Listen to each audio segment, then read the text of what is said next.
الحمدللہ رب العالمین والصلاة والسلام علی خاتم النبیین اما بعد فاعوذ باللہ من الشیطان الرجیم بسم اللہ الرحمن الرحیم. پڑھیے الصلاة والسلام علیک یا رسول اللہ وعلی آلک واصحابک یا حبیب اللہ. الصلاة والسلام علیک یا نبی اللہ وعلی آلک واصحابک یا نور اللہ. درود پاک پڑھنے کے بے شمار فضائل و برکات ہیں. حضرت ابی بن کعب رضی اللہ تعالیٰ عنہ نے فرمایا میں نے دربار نبوت صلی اللہ تعالیٰ علیہ وسلم میں عرض کیا یا رسول اللہ صلی اللہ تعالیٰ علیہ وسلم میں آپ پر کثرت سے درود پاک پڑھتا ہوں یا کثرت سے پڑھنا چاہتا ہوں.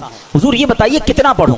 اب ذرا سوال سنیے گا کہ میں چاہتا ہوں کہ آپ پر کثرت سے درود پڑھوں, ابنڈنٹلی زیادہ درود پڑھوں, آپ بتائیے کتنا پڑھوں. تو نبی پاک علیہ الصلوۃ والسلام نے فرمایا تو جتنا چاہے پڑھ. تو کہتے حضور میں اپنے دن بھر کے معمولات سے وقت نکال کر میں اپنے بقیہ ٹائم کا جو 1/4 ٹائم ہے, چوتھائی حصہ آپ پر درود پڑھتا رہوں گا. آقا علیہ الصلوۃ والسلام فرماتے ہیں جتنا چاہے پڑھ, اگر اس سے بھی زیادہ پڑھے گا تو تیرے لیے بہتر ہے. کہتے حضور پھر میں ایسا کرتا ہوں کہ میں حدیث کا خلاصہ پیش کر رہا ہوں, میں ایسا کرتا ہوں کہ اپنا ہاف ٹائم, ڈے کا ہاف ٹائم جو ہے وہ میں درود پاک پہ صرف کروں گا. آقا علیہ الصلوۃ والسلام فرماتے ہیں اگر تو ایسا کرے گا تو یہ بہت اچھا ہے, مگر اس سے زیادہ پڑھے گا تیرے لیے زیادہ بہتر ہوگا. اچھا, تو کہتے ہیں حضور پہ میں 2/3 66-67% جتنا بنتا ہے وہ میں درود پاک میں صرف کروں گا. یقیناً اس میں کھانے پینے, نمازوں کا ٹائم, آرام کا ٹائم نکال کے جو ٹائم بچتا ہے اس ٹائم کو میں 3/4 جو ہے وہ آپ پر درود پاک پہ صرف کروں گا. اللہ کے حبیب علیہ الصلوۃ والسلام فرماتے ہیں تیری مرضی, اگر اس سے بھی زیادہ پڑھے گا تو تیرے لیے بہتر ہوگا. کہتے ہیں حضور اب جتنا ٹائم ہے نا وہ سارا میں نے درود پاک ہی پڑھنا ہے, اب میں پورا دن درود پاک پڑھوں گا. تو آقا فرماتے ہیں اگر ایسا کرے گا نا تو تیرے سارے کام سنور جائیں گے اور تیرے سب گناہ بخش دیے جائیں گے. ایکچولی دس از درود پاک. the more you recite the more you get برکات. جتنا پڑھیں گے نا اتنی رحمتوں برکتوں کا نزول ہوگا. اللہ کرے کہ ہم فضول باتوں سے بچ کر درود پاک کی کثرت اپنا معمول بنا لیں, اور اللہ کرے ایسی میری اور آپ کی عادت بھی ہو جائے کہ پھر جو ہے وہ عادت بن جائے گی نا تو پھر انشاءاللہ درود پاک کی کثرت جاری رہے گی. اللہ مجھے اور آپ کو کثرت کے ساتھ درود پاک پڑھنے کی توفیق عطا فرمائے. آئیے مل کر محبت کے ساتھ با آواز بلند درود پاک پڑھ لیں. صلو علی الحبیب صلی اللہ تعالی علی محمد صلی اللہ علیہ وسلم. آج کے بیان کا جو ٹاپک ہے وہ ہے جنت کی 2 چابیاں. اب جنت کی چابیاں کیا ہیں؟ سب سے پہلے ہمیں جہنم کے بارے میں پتہ ہونا چاہیے کہ وہ کتنی سیویئر ہے, کتنا خطرناک وہ مقام ہے. اللہ تعالی ہم سب کو محفوظ فرمائے. یعنی اس کی سیویئرٹی کو اس بات سے 2 باتیں بتاتا ہوں, ورنہ تو اتنی ڈیٹیل ہے کہ بندہ وہ ڈیٹیل پڑھ لے تو اس کے رونگٹے کھڑے ہو جاتے ہیں اور امیجنیشن بھی آپ نہیں کر سکتے. یعنی دنیا کی سب سے زیادہ خطرناک آگ میلٹ کر دیتی ہے. کبھی اسٹیل مل کے بارے میں آپ نے دیکھا ہوگا کہ وہ بڑے بڑے لوہے کی راڈز کو بالکل میلٹ کر دیتے ہیں. کبھی سونار کی دکان پہ آپ نے سنا ہوگا یا دیکھا ہوگا کہ وہ گولڈ کو لکوڈ فارم میں لے آتے ہیں. یعنی اتنی ایکسٹریم فائر دنیا میں موجود ہیں کہ جس کا ہم نارمل لائف میں تصور بھی نہیں کر سکتے. پتہ نہیں کتنے 1000 سینٹی گریڈ تک وہ آگ جاتی ہے. جن کی فیکٹریز ہیں وہ ان چیزوں کو ذرا زیادہ اچھے طریقے سے سمجھتے ہیں کہ کس قدر زیادہ گرم اور کتنی ہیٹ ہوتی ہے جو دنیا کی آگ ہے. روایتوں میں آتا ہے کہ دنیا کی آگ سے 70 گنا زیادہ سخت جہنم کی آگ ہے. ناٹ کوئی بیئر ہی نہیں کر سکتا نا. اچھا, دنیا کی آگ سے روشنی ہوتی ہے, ٹھیک ہے نا, جب بھی آگ جلے گی تو آپ کو لائٹ فیل ہوگی. جہنم کی آگ اتنے 1000 سال تک جلائی جا چکی ہے کہ روایتوں میں آتا ہے وہ بالکل سیاہ ہو گئی ہے, بلیک. یعنی جہنم میں بندہ جلے گا بھی اور اس کو نظر بھی کچھ نہیں آ رہا ہوگا, اس قدر سخت وہ آگ ہو چکی ہے. اور فرمایا جہنمیوں کا سب سے ہلکا عذاب یہ, یعنی کسی بھی جہنمی کو سب سے ہلکا عذاب, لوئسٹ جو پنشمنٹ ہے وہ یہ ہوگی کہ اس کو آگ کے جوتے پہنا دیے جائیں گے, اور اس کی وجہ سے اس کا جو برین ہے وہ ہنڈیا کی طرح کھولتا ہوگا اور وہ سمجھے گا کہ پورے جہنم میں سب سے زیادہ عذاب مجھے دیا جا رہا ہے. یہ لوئسٹ کیٹیگری کا عذاب ہے. اللہ ہمیں لمحہ بھر بھی جہنم میں داخل نہ فرمائے. یہ ذرا سوچیے, یہ آسان نہیں ہے یہ کہنا ہے کہ ٹھیک ہے معاذ اللہ. کچھ لوگ تو عذاب کو بھی ہلکا سمجھ رہے ہوتے ہیں. میری آپ کی اوقات ہی نہیں ہے. یہ تو جہنم کا عذاب تو دور کی بات ہے, جب قبر میں عذاب شروع ہو جاتا ہے. پہلی منزل تو قبر ہے نا. روایتوں میں آتا ہے میرے آقا علیہ الصلوۃ والسلام نے فرمایا بے نمازی کو قبر ایسے دبائے گی کہ اس کی پسلیاں ٹوٹ پھوٹ کر ایک دوسرے میں پیوست ہو جائیں گی. کبھی عید والے دن زور سے کوئی دبا لے, چیخ نکل جاتی ہے, بولا ہڈیاں پسلیاں ایک دوسرے میں مل جائیں گی, اسے قبر دبا دے گی اس کو. پھر قبر کے سانپ, بچھو, آگ, انبیئریبل, یعنی ایسی سزا ہے ایک لمحہ بھی ہم نہیں سہ سکیں گے. ہم دنیا کی نارمل اپنے چولہے کی آگ پر 1 منٹ ہاتھ نہیں رکھ سکتے. 1 منٹ تو دور کی بات ہے, چند سیکنڈ نہیں رکھ سکتے, چیخ نکل جاتی غلطی سے گھر والے پکاتے پکاتے ان کے ہاتھ میں کوئی تیل کا چھینٹا آ جائے تو اس پہ بڑا سا پھوڑا ہو جاتا ہے. یہ ہماری اوقات ہے. ہماری آنکھیں کتنی نازک ہیں کہ جب سرما لگاتے ہیں نا تو ہاتھ کانپ رہا ہوتا ہے کہ یار زور سے کہیں سلائی لگ گئی تو آنکھ میں درد ہو جائے گا. کان ایئر بڈ صاف کرتے ہیں تو اتنا تھوڑا سا زور سے ایئر بڈ نکالے تو کان میں درد ہو جاتا ہے. روایتوں میں آیا جہنمیوں کے لیے عذاب یہ ہوگا کہ ان کی آنکھوں میں جہنم کے کیل ٹھوکے جائیں گے, کانوں میں پگھلا ہوا سیسا ڈالا جائے گا جو حرام سنتے اور حرام دیکھتے ہیں. ہم کبھی بھی جہنم کا ایک لمحہ برداشت نہیں کر سکتے. بس اللہ سے یہ دعا ہے ہماری مغفرت فرما دے, ہمیں لمحہ بھر بھی جہنم میں داخل نہ فرمائے. مگر اس کا خوف تو دل میں ہونا چاہیے نا. یہ دعا جو ہے نا اللہم اجرنا من النار, یہ اپنی دعاؤں میں شامل رکھیں کہ یہ جہنم کے عذاب سے جو اللہ ہمیں محفوظ فرمائے. وہ ایسی آگ ہے, وہ ایسی پنشمنٹ ہے, اللہ تعالیٰ محفوظ فرمائے. اب آتے ہیں کہ جہنم میں نہیں جانا انشاءاللہ, تو کہاں جانا ہے؟ جنت میں جانا ہے. تو سب سے پہلے جنت ہے کیسی؟ جب تک آپ کو یہ اندازہ نہیں ہوگا نا تو بندے کو پتا ہوتا ہے کہ یار ایسی جنت ہے, تو چلو پھر جنت میں جانے کی تیاری کرے. آج دنیا میں ہمارے بہت سارے ڈریمز ہیں, یار اس کالونی میں گھر ہو جائے, ایسی گاڑی ہو جائے, اتنے پیسے آ جائیں, اتنی لگژریز مل جائیں. کچھ بھی نہیں ہے یہ دنیا کی لگژریز اور دنیا کی چیزیں. سب سے پہلی بات تو ہماری ان تمام لگژریز اور تمام چیزوں کی ایکسپائری ڈیٹ ہے. ٹھیک ہے نا, ہم سب نے دنیا سے جانا ہے. یہ ساری نعمتیں ادھر رہ جائیں گی, میں اکیلا قبر میں چلا جاؤں گا. تو وہ چیز جس کے لیے میں اسٹرگل اتنی ساری کرتا ہوں تھوڑے عرصے میں چھوڑ جاؤں گا, تو اس کے لیے کوشش کروں یا اس نعمت کے لیے کوشش کروں کہ اگر مل گئی تو اس کی کوئی ایکسپائری ڈیٹ نہیں ہے. قرآن کہتا ہے ہم فیہا خالدون, ہمیشہ اس میں رہیں گے. جو جنت میں چلا گیا نا ایک بار, ہاں یہ ذرا غور سے سنیے گا, جنت میں جو ایک بار داخل ہو گیا اب کبھی جنت سے باہر نہیں نکالا جائے گا. اب وہ ہمیں موت ہی نہیں ہے نا جنت میں, تو ہمیشہ جنت میں رہے گا. ہم فیہا خالدون. اور خدا نہ خواستہ کسی کا ایمان چھین لیا گیا اور کفر پر مرا, چاہے اس کے روزے ہیں, حج ہیں, زکاتیں ہیں, عبادتیں ہیں, وہ جہنم میں جائے گا اور پھر کبھی جہنم سے نہیں نکالا جائے گا. ہم فیہا خالدون.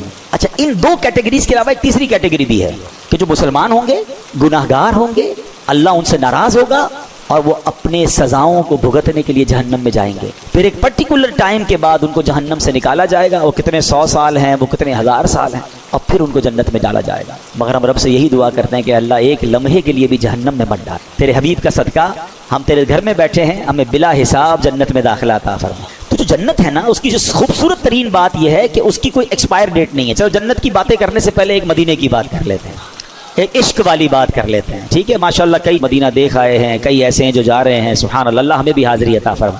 جو جنت, اب یہ فارمولہ یاد رکھیے گا, اللہ کی رحمت کا فارمولہ کیا ہے؟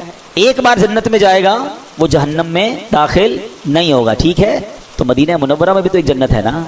میرے آقا نے فرمایا نا صلی اللہ تعالی علیہ وسلم, فرمایا میرے روضے اور میرے ممبر کے درمیان جو حصہ ہے وہ جنت کی کیاریوں میں سے کیاری ہے. ریاض الجنہ ہے نا مدینے میں. تو جو ایک بار ریاض الجنہ میں چلا گیا, یا اللہ تیری قدرت کا تو فارمولہ یہ ہے, تیری رحمت کا تو معاملہ یہ ہے کہ جو ایک بار جنت میں گیا وہ دوزخ میں جائے گا نہیں. تو سیدی اعلیٰ حضرت بڑی پیاری بات کرتے ہیں. آپ ایک شعر میں کہتے ہیں جنت میں آ کے نار میں جاتا نہیں کوئی. اللہ تو نہیں فرمایا نا جنت میں جا کے نار میں جاتا نہیں کوئی. تو اے اللہ جب ہمیں ریاض الجنہ کی حاضری مل گئی ہے تو اب ہمیں جہنم میں داخل نہ فرما. تو اللہ کرے کہ ہمیں بار بار مدینے کی حاضری ملے, ہم ریاض الجنہ میں جائیں. یاد رکھیے مدینے میں صرف یہ ایک وادی جنت کی وادی نہیں ہے, یہ ایک علاقہ سے نہیں ہے. میرے آقا نے ایک وادی کے بارے میں فرمایا کہ جنت کی وادی ہے, جنت کا پہاڑ فرمایا جبل احد کو, ہے پورا اتنا بڑا پہاڑ, یہ جنتی پہاڑ ہے. چلو عشق والی ایک اور بات سن لو. آقا علیہ الصلوۃ والسلام فرماتے ہیں کہ احد مجھ سے محبت کرتا ہے, میں احد سے محبت کرتا ہوں, اور یہ میرے ساتھ جنت میں جائے گا. اب علماء نے بڑی پیاری ڈیبیٹ کی ہے اس میں. احد تو پہاڑ ہے نا, پہاڑ نبی پاک سے محبت کرے وہ جنت میں جائے, امتی محبت کرے کیسے دوزخ میں جائے گا؟ سچی محبت کر لو, سچا پیار کر لو, سچی غلامی اختیار کر لو, پھر انشاءاللہ جنت ہی ملنی ہے انشاءاللہ. میرے پیر و مرشد امیر علیہ سنت کیسی حوصلہ افزائی والی بات فرماتے ہیں. آپ فرماتے ہیں آقا کا گدا ہوں اے جہنم تو بھی سن لے, آقا کا گدا. اچھا لفظ گدا پر بھی کچھ لوگ کنفیوز ہو جاتے ہیں. یہ فارسی کا لفظ ہے. گدا کے معنی ہے بھکاری کے, غلام کے, منگتے کے, کہ میں نبی پاک کے در کا منگتا ہوں, اے جہنم تو بھی سن لے. آقا کا گدا ہو اے جہنم تو بھی سن لے وہ کیسے جلے جو کہ غلام مدنی ہو. سبحان اللہ. اب آئیے کچھ جنت کی ڈیفینیشن وہ ہے کیسی. حدیثوں میں اور قرآن میں جنت کو بہت ڈیٹیل میں بیان کیا گیا, اتنی تفصیل بیان ہوئی ہے, سنتے جائیے اور ایمان تازہ کرتے جائیے. سیدنا ابو ہریرہ رضی اللہ تعالیٰ سے روایت ہے کہ نبی پاک علیہ الصلوۃ والسلام نے فرمایا جنت کی زمین سفید ہے, اس کا میدان کافور کی چٹانوں کا ہے, اس کے گرد ریت کے ٹیلوں کی طرح مشک کی دیواریں ہیں اور اس میں نہریں جاری ہیں. ایک حدیث پاک میں ہے اس کی ایک اینٹ سونے کی ہے, ایک اینٹ چاندی کی, اس کا گارا مشک کا ہے, اس کی کنکریاں, ہمارے روڈ پہ کنکریاں ہوتی ہیں نا, فرمایا جنت کی کنکریاں موتی اور یاقوت کی ہیں اور اس کی مٹی زعفران کی ہے. ہائے ہائے کیسی تعمیرات ہیں کہ ایک اینٹ سونے کی, ایک اینٹ چاندی کی. دیکھا ایسا کوئی دنیا میں محل, کوئی گھر دیکھا؟ آگے سنیے. سیدنا ابو ہریرہ رضی اللہ تعالیٰ فرماتے ہیں کہ نبی پاک علیہ الصلوۃ والسلام نے فرمایا, مسلم شریف کی حدیث, اللہ تعالیٰ نے ارشاد فرمایا کہ میں نے اپنے نیک بندوں کے لیے ایسی ایسی نعمتیں تیار کر رکھی ہیں جن کو کسی آنکھ نے نہ دیکھا, نہ اس کی خوبیوں کو کسی کان نے سنا, اور نہ ہی کسی انسان کے دل پر اس کی ماہیت یعنی اس کی امیجنیشن ہو سکتی ہے, نہ اس کا خیال گزرا. اب صرف اس ایک حدیث سے آپ جنت کو سمجھنے کی کوشش کریں. اگر میں آپ کو کہوں کہ دنیا کا سب سے لگژری ہاؤس کون سا ہے تو فوراً آپ کے دماغ میں کوئی بہت بڑا محل جناب جس کے بہت سارے کمرے ہوں گے, لگژریس آپ کوئی جگہ دیکھ لیں گے. اچھا دماغ میں نہیں آئے گا, آپ انٹرنیٹ پہ سرچ کر لیں گے کہ دنیا کا سب سے ایکسپینسو گھر کون سا ہے. میں کہوں گا بتائیے دنیا کا سب سے مہنگا کھانا اور جناب لگژری فوڈ کون سا ہے, یا تو آپ کے دماغ میں کچھ نعمتیں آ جائیں گی یا آپ انٹرنیٹ پہ سرچ کر لیں گے. اچھا دنیا کا سب سے اچھا ایئر کرافٹ کون سا ہے, دنیا کی سب سے اچھی گاڑی یا جناب بوٹس کون سی ہے, جو بھی لگژری چیز ہے یا تو وہ آپ کے دماغ میں ہے یا آپ اس کو انٹرنیٹ پہ سرچ کر کے دیکھ سکتے ہیں. ایسا ہی ہے نا, مگر یہ اس سے بھی اوپر کی بات ہے. فرمایا دماغ میں آ ہی نہیں سکتی ہے, نہ کسی آنکھ نے دیکھا نہ کسی کان نے سنا, اللہ نے ایسی نعمتیں تیار کر رکھی ہیں. تو ٹرائی ٹو امیجن, یعنی دنیا کی سب سے قیمتی چیز وہ بھی میری آنکھ نے دیکھ لی یا کان نے سن لی یا دل پر خیال آ چکا ہے, اللہ نے جنت اس سے بھی وراء الورا تیار رکھی ہے. تو پھر ذرا سوچئے وہ جنت کیسی ہوگی. ایک اور خوبصورت میں آپ کو ڈیٹیل بتاتا ہوں, تفسیر قرآن صراط الجنان میں مفتی قاسم صاحب نے اس کو اور اچھے انداز میں بیان کیا. یاد رہیے حضرت عبداللہ ابن عباس کی ایک روایت ہے کہ جنتیں 8 ہیں, ٹھیک ہے, اور ان کے نام کیا کیا ہیں. 8 جنتوں کے نام سن لیں: دار الجلال, دار القرار, دار السلام, جنت عدن, جنت ماوا, جنت خلد, جنت الفردوس اور جنت نعیم. یہ 8 جنتیں ہیں. جنت عدن کے بارے میں حضرت انس رضی اللہ تعالیٰ سے روایت ہے کہ نبی پاک علیہ الصلوۃ والسلام نے فرمایا, جو میں نے ابھی حدیث بیان کی نا کہ کنکریاں موتی کی ہیں, یاقوت کی ہیں, ایک اینٹ جو ہے وہ سونے کی ہے, ایک چاندی کی, جنت العدن کی تفصیل تھی. اور اسی طرح نبی پاک علیہ الصلوۃ والسلام فرماتے ہیں کہ جب اللہ تعالیٰ نے جنت عدن کو پیدا فرمایا تو اس میں وہ چیزیں پیدا فرمائیں جنہیں نہ کسی آنکھ نے دیکھا, نہ کسی کان نے سنا, نہ کسی انسان کے دل میں خیال آیا. پھر اللہ تعالیٰ نے جنت عدن سے کہا مجھ سے کلام کر. تو جنت کیا کہتی ہے؟ قد افلح المؤمنون, بے شک ایمان والے کامیاب ہو گئے. تو اللہ پاک ہمیں ایمان پر استقامت نصیب فرمائے, لمحہ بھر بھی ہمارا ایمان ہم سے ضائع نہ ہو. اب جنت ہے کتنی بڑی؟ میرے رب کی جنت بہت بڑی ہے, یہ دنیا بہت چھوٹی ہے اس کے آگے. سنیے, حضرت سیدنا عبادہ بن صامت رضی اللہ تعالیٰ سے روایت کرتے ہیں کہ رحمت کونین صلی اللہ علیہ وسلم نے ارشاد فرمایا, جنت میں 100 منزلیں ہیں, 100 درجے اس کے, اور ہر 2 منزلوں کے درمیان اتنا فاصلہ ہے جتنا زمین اور آسمان کے درمیان فاصلہ ہے. یعنی اتنی اس کی اونچائی اور اتنی اس کی گریڈز کہہ لیں ہیں. پھر فرمایا کہ اگر اس کے ایک درجے میں تمام جہانوں کے لوگ بھی جمع ہو جائیں تو وہ سب کو کافی ہو جائے گی. یعنی تمام جہانوں کی, صرف اس جہان کی بات نہیں ہو رہی, سارے جہانوں کے لوگ جمع ہو جائیں تو بھی جنت کا ایک درجہ سب کو کافی ہو جائے گا. اللہ نے اس کے 100 درجے بنائے ہیں. اچھا پھر سنیے, اب لباس کیسا ہوگا؟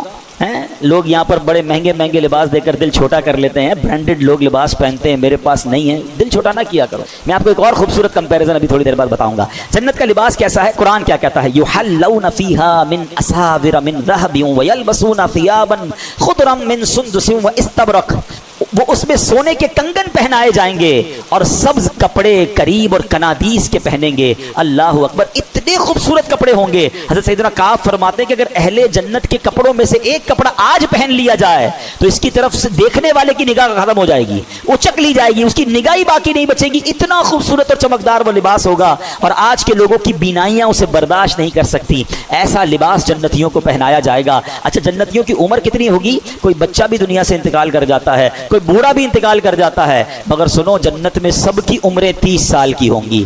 جتنے جنتی ہوں گے سب 30 ایئرس کے ہوں گے. اور ایک اور خوبصورت بات یہ ہے کہ جنتی آپس میں جب ملیں گے نا تو ان میں آپس میں رشتہ دار بھی ہوں گے. کیسا منظر ہوگا جب انشاءاللہ جنت میں جائیں گے تو اپنے ماں باپ سے ملیں گے, اپنے دادا دادی سے ملیں گے, بچپن میں جن کو دیکھا ہی نہیں ان سے بھی اللہ نے چاہا, اللہ کرے انہیں بھی اللہ جنت نصیب کرے, ہمیں بھی نصیب کرے. وہ کیسی خوبصورت ملاقات ہوگی. اور سچی بات تو یہ ہے, عاشق رسول کی نگاہیں تو وہاں بھی نبی پاک کو تلاش کر رہی ہوں گی.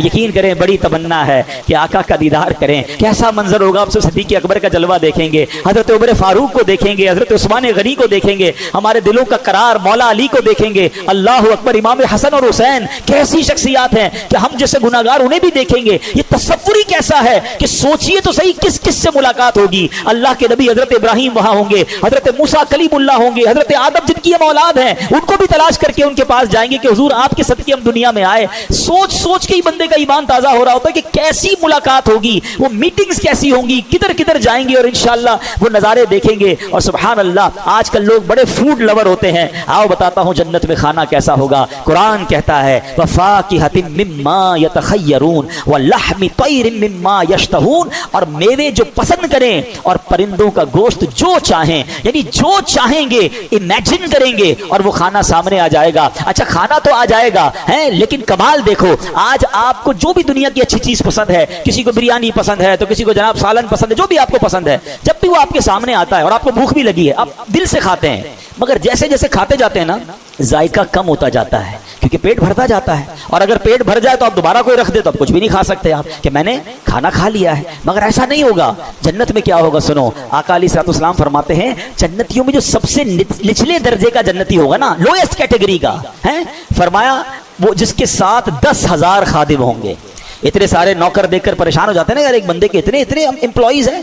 سب سے نچلے درجے کے جنتی کے 10,000 خادم ہوں گے, اور ہر خادم کے ہاتھ میں 2 پیالے ہوں گے. ایک پیالہ سونے کا ہوگا, ایک چاندی کا ہوگا. ہر پیالے میں کھانے کی ایسی قسم ہوگی جو دوسرے میں نہیں ہوگی, یعنی everything is different than اندر ون. اور فرمایا وہ آخر سے بھی, یعنی اس کی آخر سے بھی ایسے ہی کھائے گا جیسے پہلے سے کھائے گا, یعنی ہر نوالے میں اس کو نئی لذت مل رہی ہوگی, اس کی لذت کم نہیں ہوگی. اللہ اکبر. اب بندہ کسی پرندے کی خواہش کرے گا, اڑتا ہوا پرندہ بن کر اس کے سامنے آ جائے گا. اللہ اکبر. اب ذرا غور کیجئے, اب کھانا تو کھا لیا, ہضم کیسے ہوگا؟ آج کے دور میں تو ہمیں واش روم کی ضرورت پڑتی ہے, یہ بھی ایک پاکیزگی کے معاملات ہو جاتے ہیں, گندگی کے معاملات ہوتے ہیں. فرمایا جنت میں کوئی اس طرح کی حاجت نہیں ہوگی. ایک خوشبودار ڈکار آئے گی اور سارا کھانا ہضم ہو جائے گا. ہلکا سا پسینہ نکلے گا, وہ بھی خوشبودار ہوگا, اور تمام چیزوں سے بندہ فارغ ہو جائے گا. ان تمام حاجتوں کی اسے ضرورت نہیں ہوگی. جنتیوں کو جنت میں پاکیزہ شراب بھی پلائی جائے گی. کیسا مشروب ہوگا؟ اللہ اکبر. یطوف علیہم ولدان مخلدون. قرآن کہتا ہے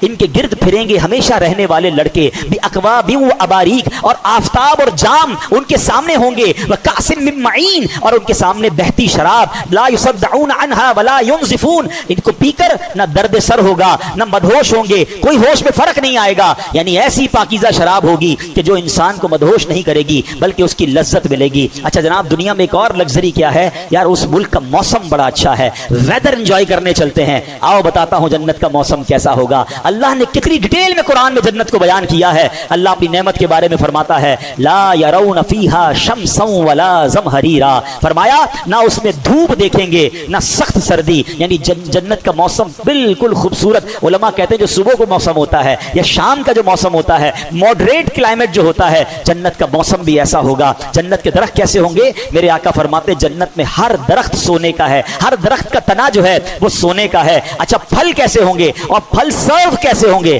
اللہ اکبر. حضرت سیدنا برا بن عازب رضی اللہ تعالیٰ عنہ نے فرمایا کہ اللہ عز و جل کے فرمان وَذُلِّلَتْ قُطُوفُهَا تَذْلِيلًا، اور اس کے گچھے جھکا کر نیچے کر دیے گئے ہوں گے. اس کی تفسیر میں فرماتے ہیں کہ اہل جنت جنت کے پھل بیٹھ کے کھا سکیں گے اور لیٹ کر بھی کھا سکیں گے، یعنی درخت ان کے قریب آ جائے گا اور وہ بیٹھے بیٹھے درخت سے پھل توڑ کر فریش فروٹس جو ہیں وہ جنتی کھا سکیں گے. اللہ اکبر. اب آگے چلیے، جنت میں ایک اور اللہ کی نعمت وہ جنت کی حوریں ہیں جو اللہ نے نیک بندوں کے لیے تیار کر رکھی ہیں. سیدنا سعد بن ابی وقاص سے روایت ہے، ترمذی کی حدیث ہے، اللہ کے حبیب علیہ الصلوۃ والسلام نے فرمایا اگر جنتیوں میں سے کوئی شخص دنیا کی طرف جھانکے اور اس کے کنگن ظاہر ہو جائیں تو اس کی روشنی سورج کی روشنی کو مٹا دے جیسے کہ ستاروں کی روشنی کو سورج مٹا دیتا ہے. اور فرمایا بے شک حوروں میں سے ہر حور کی پنڈلی کی سفیدی 70 حلوں کے باہر سے نظر آتی ہے، بلکہ اس کی پنڈلی کا مغز تک نظر آتا ہے. آقا فرماتے ہیں کہ اگر ان میں سے کوئی دھاگا ڈالو پھر اسے بند کر دو پھر بھی اس کے باہر سے تمہیں وہ دھاگا نظر آئے گا. تو سبحان اللہ، اللہ نے ایسی جو پاکیزہ حوریں ہیں وہ جنتیوں کے لیے تیار کر رکھی ہیں. تو اے میرے پیارے اسلامی بھائیوں، یہ میں نے بہت فاسٹ جس کو کہیں کہ میں نے اس آپ کو ڈیٹیل کچھ بتائی ہے. 72 حوریں سب سے کم درجے والے جنتی کو ملیں گی، 10,000 کے قریب خادم اس کے لیے ہوں گے. اب ان تمام چیزوں میں ایک اور کمپیریزن پیش کرنے چاہتا ہوں، پھر چلیں گے وہ طریقہ کیا ہے کہ جنت گارنٹیڈ ہو جائے، جنت کی 2 چابیاں کیا ہیں اس کی طرف پھر میں آؤں گا. لیکن ایک بڑی خوبصورت کمپیریزن آپ کو بتانا چاہتا ہوں. دنیا میں ہمیں کچھ چیزوں سے روکا گیا ہے، ٹھیک ہے نا. مرد کو کہا ہے زیور نہیں پہننے، مرد کو زیور الاؤ نہیں ہے، سونے کے چاندی کے زیور، ایک انگوٹھی اور اس کی تفصیل ہے، اس کے علاوہ کچھ بھی نہیں پہن سکتا. اوکے. مرد کو کہا گیا ہے حرام مت کمانا، حرام روزی کے قریب مت جانا، اور اس کے ذریعے بے شک تمہیں اچھے کپڑے نہ مل سکیں، بے شک بڑی رہائش نہ مل سکے، حرام عورت کے قریب مت جانا، بدکاری کے قریب مت جانا. ٹھیک ہے، ان چیزوں سے روکا گیا، شراب پینے سے روکا گیا. آپ مزے کی بات دیکھیں، مجھے اور آپ کو دنیا میں جس جس چیز سے روکا گیا نا اس کا بہترین آلٹرنیٹ جنت میں رب نے تیار کر رکھا ہے. شراب سے روکا، یہ گندی شراب نہ پیو، یہ جہنم میں لے جائے گی.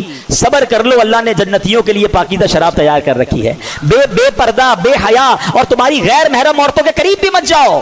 صبر کر لو، اللہ نے جنت میں حوریں تیار کر رکھی ہیں. حرام روزی کما کر مہنگے کھانے کے پیچھے مت بھاگو، صبر کر لو، اللہ نے تمہارے لیے پاکیزہ جنتی کھانے تیار کر رکھے ہیں. تمہیں شاندار گھر یہاں نہیں بنا سکے، کوئی بات نہیں، صبر کرو، مت مایوس ہو، صبر کر لو. اللہ نے جنت میں تمہارے لیے شاندار محل، ارے کون سا دنیا کا محل ہے جس کی ایک اینٹ سونے کی اور دوسری اینٹ چاندی کی ہے، اللہ نے وہ تیار کر رکھی ہے. مردوں سے کہا زیور مت پہننا، دل چاہتا ہے کچھ لوگوں کا، کوئی پتہ نہیں بریسلیٹ پہنتا ہے، کوئی چینیں پہنتا ہے، مت پہنو بھائی، ادھر تھوڑی دیر کی زندگی ہے، اب جانے والے ہیں.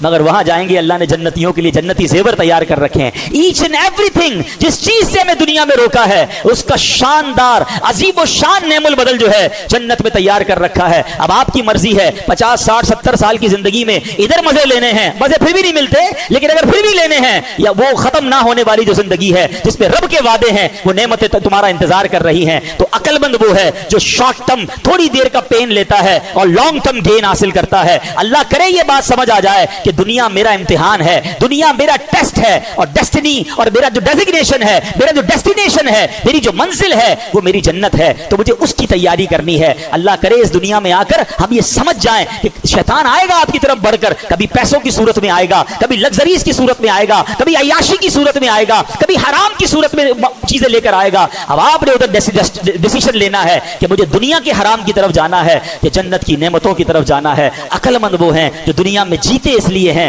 کہ میں نے جنت میں جانا ہے. اور یہی بات رب نے قرآن میں فرمائی ہے، الذی خلق الموت والحیات لیبلوکم ایکم احسن عملا. ہم نے موت اور زندگی کو پیدا اسی لیے کیا ہے. قرآن نے خود کہہ دیا کہ ہم نے موت اور زندگی کو پیدا اسی لیے کیا ہے تاکہ دیکھیں تم میں سے کون اچھے عمل کر کے آتا ہے. مسئلہ سمجھ آیا آپ کو؟ ہم دنیا میں ایگزامینیشن ہال میں آئے ہیں.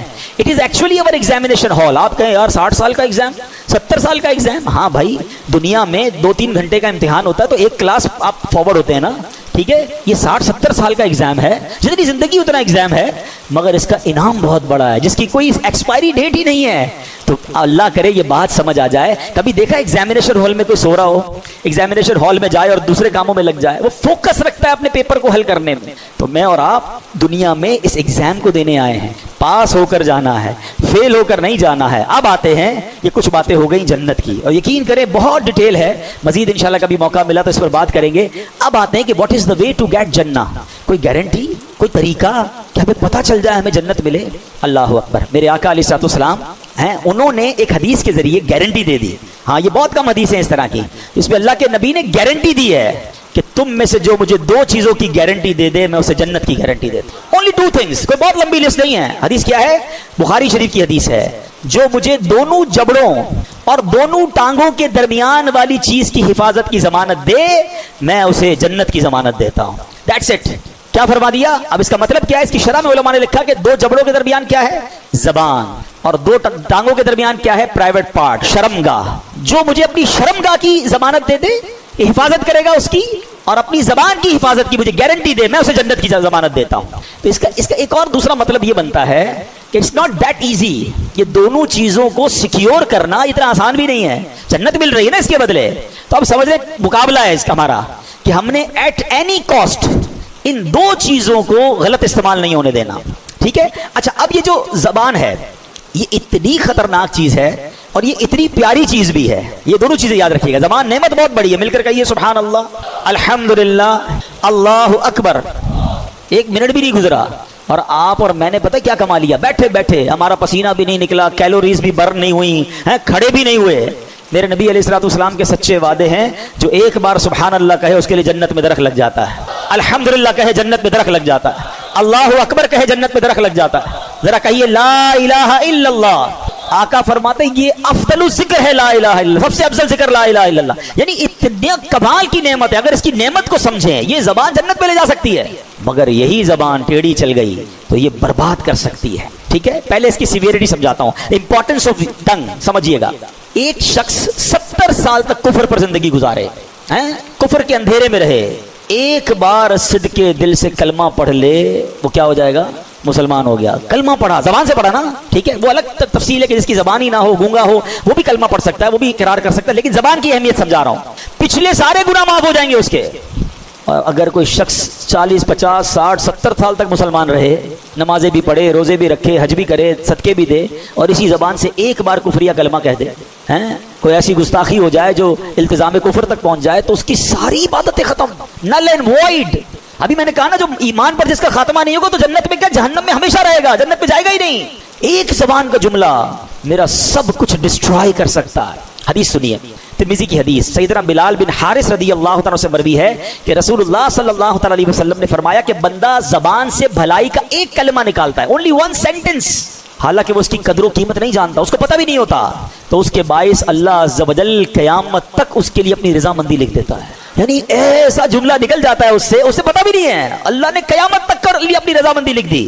اور اگلا پارٹ کیا ہے؟ بے شک ایک بندہ اپنی زبان سے برا کلمہ نکالتا ہے اور وہ اس کی حقیقت نہیں جانتا، اللہ عز و جل اس کی بنا پر اس کے لیے اپنی قیامت تک کے لیے ناراضگی لکھ دیتا ہے. ون سینٹنس تمہیں جنت میں لے جا سکتا ہے.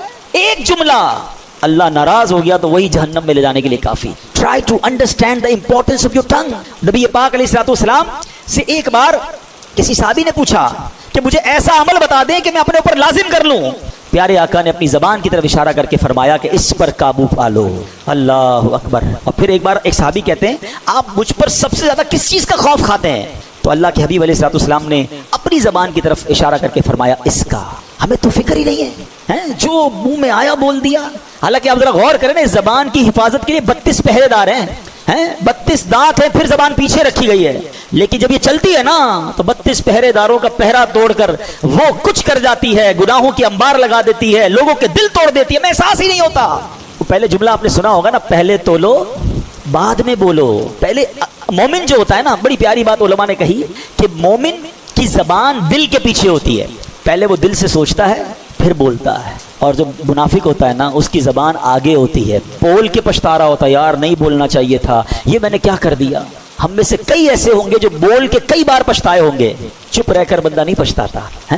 تو سوچیے ہم کیا بول رہے ہیں. میری یہ بات کہیں اللہ کی ناراضگی کا سبب تو نہیں بنے گی. میں اگر اس ایک حدیث کو سمجھنے کی کوشش کریں نا کہ ایک جملہ جنت میں جانے کا سبب بن سکتا ہے، ایک جملہ جہنم میں جانے کا سبب بن سکتا ہے، تو مجھے بتائیں کہ جو روز اچھی باتیں کر رہا ہے، قرآن پڑھ رہا ہے، حدیث پڑھ رہا ہے، درود پڑھ رہا ہے، بیان کر رہا ہے، بیان سن رہا ہے، اچھی باتیں کر رہا ہے، لوگوں کو پیار سے گفتگو کر رہا ہے، دل جوئی کر رہا ہے، تو کتنا زیادہ چانس ہے کہ اس کی روٹین میں چونکہ اچھی باتیں ہیں، زبان سے اللہ رسول کا ذکر ہے، تو انشاءاللہ کوئی نہ کوئی جملہ ایسا نکل ہی جائے گا میرے رب کی رحمت سے کہ اس کی بخشش کا سامان بن جائے گا. اور جو پورا دن بری باتیں کر رہا ہے، دوستوں کے ساتھ بیٹھتا ہے تو گالیاں دیتا ہے، کاروبار کرتا ہے تو جھوٹ بولتا ہے، کبھی کسی کو ڈانٹ رہا ہے، کبھی کسی کو جھاڑ رہا ہے، کبھی کسی کا دل توڑ رہا ہے، زبان چلی جا رہی ہے، کتنا سیویئر چانس ہے، کتنا ڈینجرس چانس ہے کہ اس کی زبان سے کوئی ایسا جملہ نکل سکتا ہے جو قیامت تک کے لیے اللہ کی ناراضی کا سبب بن سکتا ہے۔ تو زبان ایمان بھی دلا سکتی ہے، زبان ایمان سے خارج بھی کر سکتی ہے۔ اچھا یہاں ایک اور بات کر لوں، کچھ لوگ کہتے ہیں شیطان جو ہے نا وہ پتہ نہیں کیسے دماغوں پر قبضہ کرتا ہے۔ لوگ کہتے ہیں یار ان مولویوں نے جو ہے نا دین بڑا مشکل کر دیا ہے، کیا ایک جملے سے بندہ ایمان سے خارج ہو جائے گا؟ ایک جملے سے کیا ہوتا ہے بھائی؟ اللہ معاف کرنے والا ہے۔ واہ بھائی واہ، ٹھیک ہے چلے میں 2-3 اور مثالیں دے دیتا ہوں۔ پہلی مثال یہی ہے کہ 60-70 سال کوئی کفر پر رہے اور کلمہ پڑھ لے اس صدق کے دل کے ساتھ، تو مسلمان ہوگا کہ نہیں ہوگا؟ تو 70 سال کی کفر ایک طرف ایک جملے سے مسلمان ہو سکتا ہے، تو کیا ایک جملے سے باہر نہیں ہو سکتا؟ ٹھیک ہے چلیں اور مثال لے لیں، زیادہ تھوڑی اور مثالیں سمجھا دیتا ہوں۔ ایک عورت اجنبی جا رہی ہے، میرا کوئی رشتہ نہیں ہے اس سے، 2 مرد 2 گواہوں کی موجودگی میں چند جملے ہی کہنے نا، نکاح میں کیا ہوتا ہے؟ ایجاب و قبول ہی ہے نا۔ وہ عورت جس سے کوئی رشتہ نہیں چند جملوں سے کیا ہو گئی؟ زوجہ بن گئی، بیوی بن گئی، پردہ بھی ختم ہو گیا۔ اچھا اسی عورت کے ساتھ 50 سال گزار لیے، کئی بچے ہو گئے، وہ دادی بن گئی، نانی بن گئی، چند جملے کہہ دیے، کیا ہوگا؟ طلاق کے جملے کہے تو گئی نا، غیر ہو گئی نا یار، اتنا پرانا رشتہ چند جملوں سے ختم۔ ٹرائی ٹو انڈرسٹینڈ زبان کیا چیز ہے، چند جملوں سے غیر کو اپنا کر سکتی ہے اور چند جملوں سے اپنے کو غیر کر سکتی ہے، ٹھیک ہے؟ تو بہت ساری چیزیں ہم زندگی میں کر رہے ہوتے ہیں، اس میں سمجھ آ رہی ہوتی ہے، اس معاملے میں بندہ شیطان کہتا ہے نہیں یار کچھ نہیں ہوتا کچھ، ارے توبہ کر لو بھائی، اگر زبان سے نکل گیا ہے تو کیوں ضد کر رہے ہو؟ اور سمجھو اس بات کو۔ اچھا دنیا میں چلیں، میں کئی ممالک کی آپ کو مثال دوں گا، عقل مندوں کے لیے اشارہ کافی۔ ہمارے ملک میں بھی آپ کچھ اداروں کے بارے میں بات نہیں کر سکتے، کچھ شخصیات کے بارے میں بات نہیں کر سکتے، آپ بات کریں آپ کو پکڑ لیا جاتا ہے، کئی ملکوں میں قانون ہے۔ تو آپ کہیں یار جملے ہی تو کہتے بھائی، تو بھائی جملے نہیں کہہ سکتے نا، منع ہے، ان کے قوانین ہیں، ٹھیک ہے ان کے قوانین پر آپ عمل کریں، ٹھیک ہے؟ آپ کاروباری لوگ بیٹھے ہیں، آپ نے کسی کا کہا یا ٹھیک ہے بھائی یہ سودا میں نے لے لیا آپ سے، یہ پلاٹ میں نے خرید لیا یا میں نے کپڑا آپ سے خرید لیا ہے، ڈیل کر لیا آپ نے، ایکسپٹ کر لیا، 1-2 مہینے بعد ریٹ نیچے چلا گیا، آپ کہیں یار کس بات کا سودا بھائی، جملہ ہی تو کہا تھا، نہیں زبان پکی بھائی، کاروبار کہتے ہی اسی کو ہیں، منہ سے نکل گیا تو کرنا پڑے گا، ادھر سمجھ آ رہا ہے سب۔ شریعت کے معاملے میں نہیں یار ایک جملے سے کیا ہوتا ہے۔ تو کمال یہ ہے کہ شیطان غلط کہہ کر بھی ماننے نہیں دیتا، مسٹیک کو بھی ایکسپٹ نہیں کرنے دیتا، توبہ بھی نہیں کرنے دیتا۔ تو شریعت کے قوانین کو سمجھیں، جب دنیا میں ہم ایک جملے کی اہمیت کو سمجھتے ہیں اور وہاں نہیں سمجھتے تو یہ بات ہمیں سمجھنی ہوگی، اور زبان کی امپورٹنس اور اس کی اہمیت کو سمجھیے۔ اب زبان سے ہونے والے گناہ سب پتہ ہے ہمیں، مطلب میں کوئی ایسی نئی بات نہیں کرنے آیا، میں تو صرف انڈیکیٹ کرنے آیا کہ سمجھو یہ 2 چیزوں کی گارنٹی دینی ہے، ان 2 چیزوں کو سیکیور کرنا ہے۔ گناہ کیا کرتے ہیں؟ جھوٹ بولتے ہیں، اور جھوٹ کتنا بڑا گناہ ہے۔ اللہ کے حبیب علیہ الصلوۃ والسلام فرماتے ہیں، حدیث پاک کا مضمون ہے، بندہ جب جھوٹ بولتا ہے تو اس کے منہ سے ایسی بدبو نکلتی ہے کہ فرشتہ 1 میل دور ہو جاتا ہے۔ پتہ نہیں جھوٹ بول کے کتنے رحمت کے فرشتے دور کر دیے ہم نے۔ پھر کہتے ہیں گھر میں برکت نہیں ہے، دکان میں برکت نہیں ہے، ارے بھائی جھوٹ تو ختم کرو۔ حدیث پاک فرمایا جھوٹ انسان کو رسوا کر دیتا ہے اور چغلی عذاب قبر کا سبب بنتی ہے۔ میں ایک اور آپ کو بات بتاؤں، جھوٹ اتنی خطرناک چیز ہے، جن لوگوں کی بہت زیادہ جھوٹ بولنے کی عادت ہے نا، جھوٹا مضطرب رہتا ہے، کنفیوز، آلویز ان ٹینشن۔ وجہ پتہ کیا ہوتی ہے؟ وہ جھوٹ بول کے اتنا جھوٹ بول دیا ہوتا ہے کہ وہ اپنا جھوٹ سنبھال رہا ہوتا ہے۔ اور نوکری والے جس طرح جھوٹ بول رہے ہوتے ہیں، بھائی کیوں جناب 2 دن چھٹی کی؟ وہ نانی بیمار تھی۔ اچھا پھر 3 دن چھٹی کی، اب کیوں نہیں ہے؟ وہ نانی کا انتقال ہو گیا۔ اب ساری زندگی یاد رکھنا ہے کہ آفس میں نانی مر چکی ہے، اب دوبارہ بیمار نہیں ہو سکتی نانی۔ جھوٹ بولا نا، فائل سنبھالو، کدھر رہتے ہو بھائی؟ اچھا رہتا بیچارہ گارڈن میں ہے یا لیاری میں ہے، اب دوستوں میں شیخی بگار نہیں ہے، میں ڈیفینس میں رہتا ہوں۔ اچھا کام کیا کرتے ہو؟ پتہ چلا وہ موٹر سائیکل چلاتا ہے، تو کہتا نہیں میری تو جناب دکان ہے میری۔ اب اس کو ڈیفینس کا ایڈریس بتایا اور کاروبار دکان بتایا، اب ساری زندگی یاد رکھنا ہے کہ اس کو کیا بتایا میں نے، تو جھوٹا ٹینشن میں ہی رہے گا۔ بھائی سچ بولو نا، کیا حرج ہے؟ آپ نیند میں بھی کوئی اٹھا کے پوچھے گا کہاں رہتے ہو، آپ پراپر ایڈریس بتاؤ گے، کیا کام کرتے ہو صحیح بتاؤ گے۔ جب سچ بولو گے، روایتوں میں آتا ہے سچے کے چہرے پہ نور ہوتا ہے، سچا ریلیکس ہوتا ہے، اس کو کوئی ٹینشن نہیں ہوتی۔ جھوٹ بولنے والا مضطرب رہتا ہے، ٹینشن میں رہتا ہے۔ آپ دیکھ لیں نبی پاک علیہ الصلوۃ والسلام جب کفار کو تبلیغ فرماتے تھے نا، تو لوگ پتہ کیا کہتے تھے؟ ایسا چہرہ جھوٹے کا چہرہ نہیں ہو سکتا۔ ہمیں یہ نہیں پتا آپ کیا کہہ رہے ہیں، مگر چہرہ بتا رہا ہے کہ یہ سچ بات ہے، جو آپ کہہ رہے ہیں وہ سچے کلمہ پڑھ کر مسلمان ہو جاتے تھے۔ سچے کا چہرہ ہی الگ ہوتا ہے۔ اللہ کرے کہ یہ بات ہم سیکھیں۔ اچھا ہم انڈیلیبریٹلی اپنے بچوں کو جھوٹ سکھاتے ہیں۔ کیا سکھاتے ہیں؟ گھر پہ فون آیا، بیٹا کہہ دو ابو نہیں ہے، ارے ابو ہی کہہ رہا ہے ابو نہیں ہے، ابو سو رہے ہیں، ابو جاگ رہے ہیں، کہہ رہے ہیں سو رہے ہیں۔ اچھا بچے کو ہم یہ تو کہہ رہے ہیں کہ وہ ابو کے سامنے جھوٹ بول رہا ہے، لیکن پتہ کیا ہوتا ہے اس کا نقصان؟ ابو کو ہی آگے جا کے ہوتا ہے۔ جب وہی بچہ بڑا ہو جاتا ہے نا، پھر ابو کو گھما رہا ہوتا ہے، نہیں ابو میں ادھر نہیں گیا تھا، میں تو دوستوں میں تھا، تو میں تو ادھر تھا۔ آپ نے شروع سے اس کی ٹریننگ کی ہے جھوٹ بولنے کی، بچپن سے سکھائیں کہ بیٹا کسی حال میں جھوٹ نہیں بولنا ہے۔ بھول گئے غوث اعظم کا واقعہ تھا، ماں نے کیا کہا تھا؟ جھوٹ مت بولنا، ڈاکوؤں سے بچ گئے نا۔ تو یہ سمجھنا ہے کہ سچ بولنا ہے۔ پھر اسی زبان سے غیبت کرتے ہیں، یہ مسلمان بھائی کا گوشت کھانے کے مترادف ہے. اچھا غیبت کا معنی ہی لوگوں کو نہیں پتا ہے.